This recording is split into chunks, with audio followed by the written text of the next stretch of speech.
Début janvier. Il neige enfin.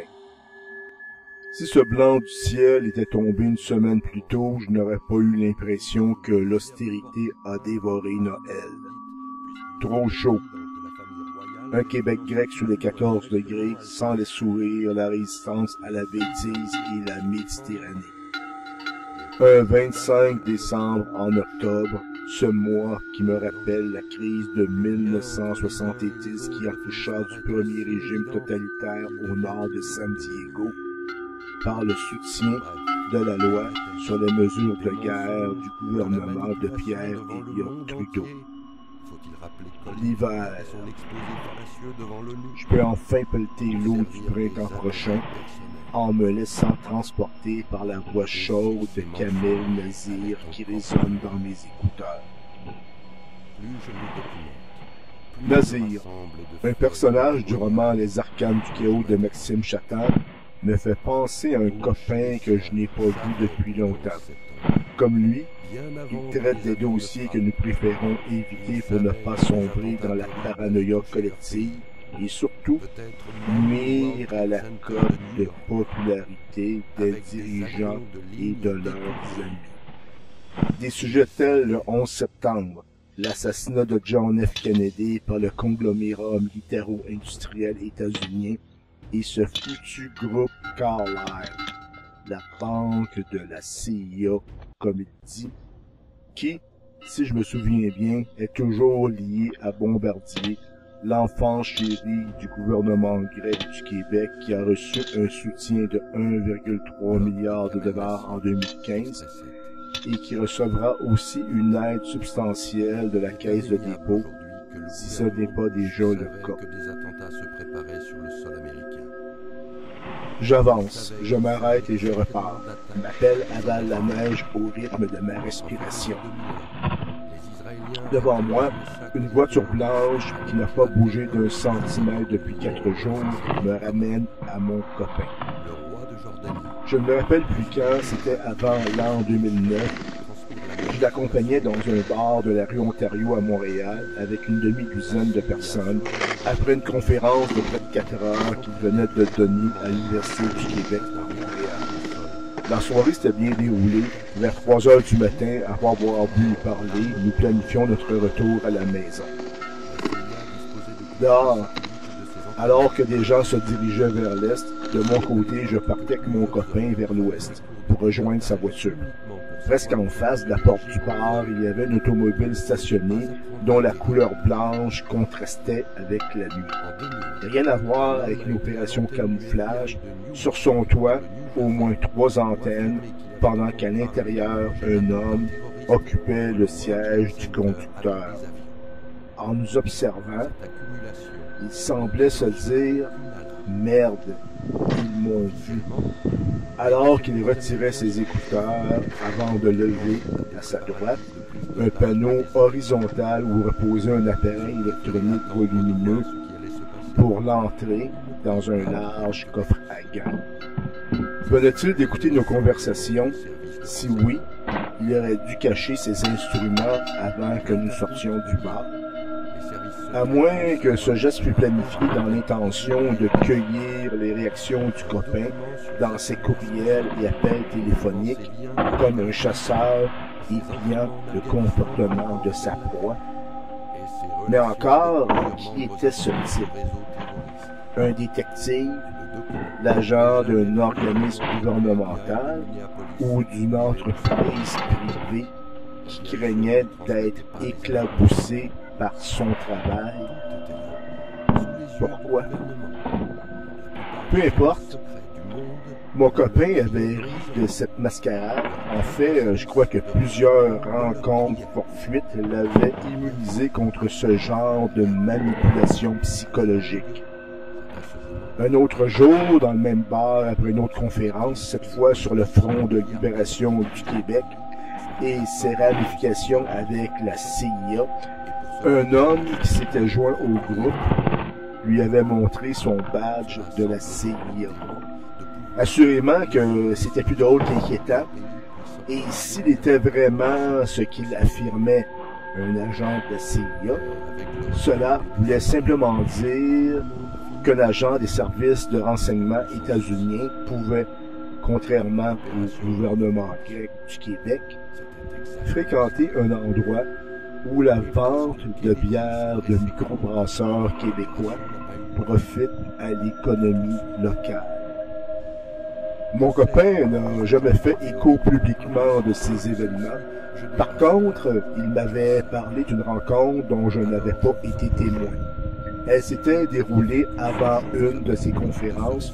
Une personne menaçante l'aurait accusé d'avoir prononcé les mots « mafia juive » à la radio. C'est vrai, il avait commis ce crime grave, soit lors de son émission L'Icône inoxydable diffusée à CIBL-FM ou à Zone de résistance de CSM-FM, comme il l'avait fait pour la mafia italienne, la mafia russe, la mafia française et j'en passe. La personne aurait-elle souhaité qu'à la place d'affirmer que notre société est sous le joug d'autorités malveillantes et criminelles, que mon copain fasse un topo sur les ailes de poulet avant le Super Bowl, livrer les secrets de la grande cuisine du congelé, sinon le bras de la justice.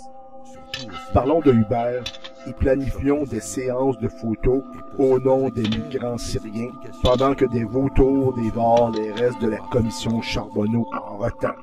Ou encore, publions l'image d'un harfang des neiges partagé par un ministre, faute de questionner sa compétence et ses affiliations.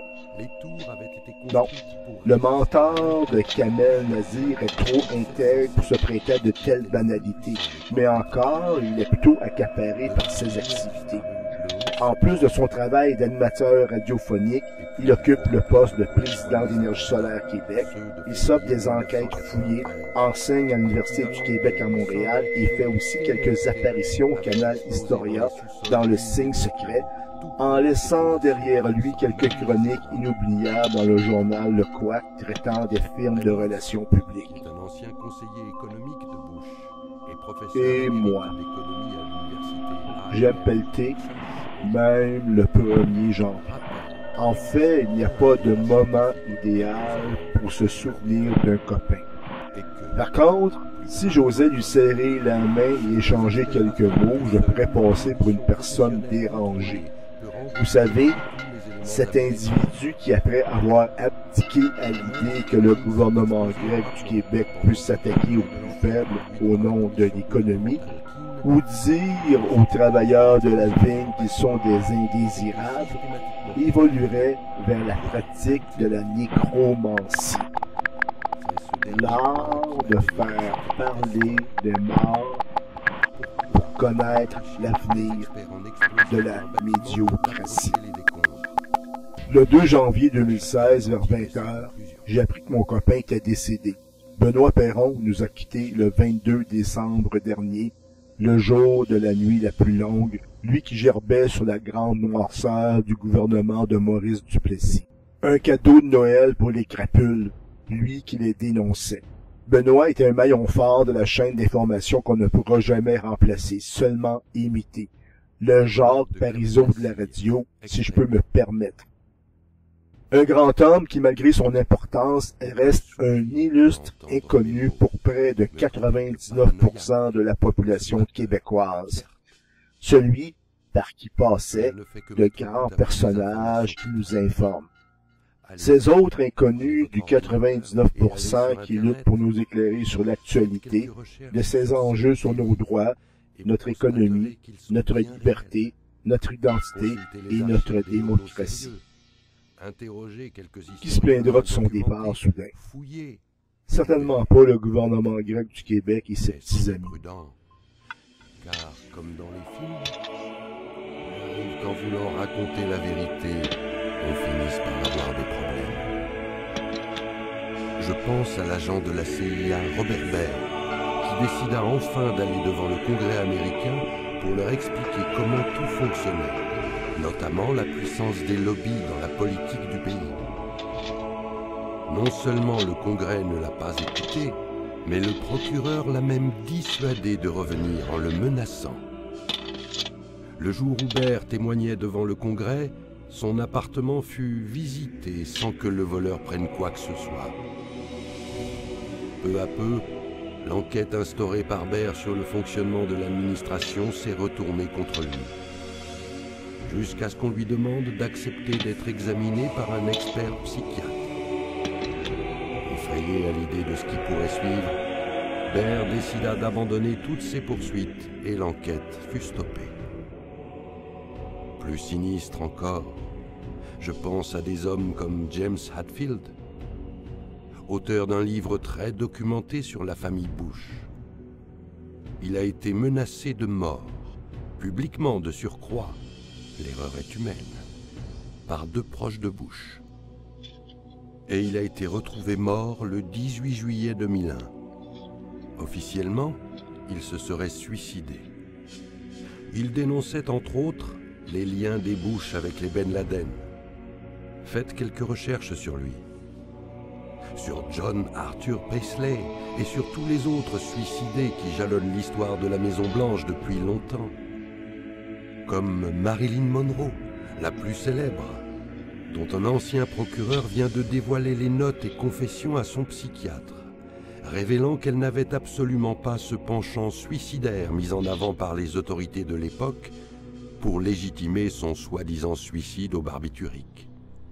Au contraire, elle fourmillait de projets, elle était motivée pour les mois à venir, pas candidate à sa destruction pour un sou. Seulement voilà. Marilyn fréquentait de trop près des personnalités influentes, dont les Kennedy. Elle en savait trop et n'était pas du genre à taire un secret toute sa vie. Quelque part, des gens craignaient qu'elle puisse parler. On l'a endormie pour toujours, et avec elle, la méfiance de tout un peuple. Et si la paranoïa était devenue vertueuse? Dans un monde d'ultra-communication manipulée, où les peuples sont gouvernés et orientés par les mensonges d'une poignée d'individus qui ne servent que leurs propres intérêts, la paranoïa ne serait-elle pas l'instrument de survie moderne?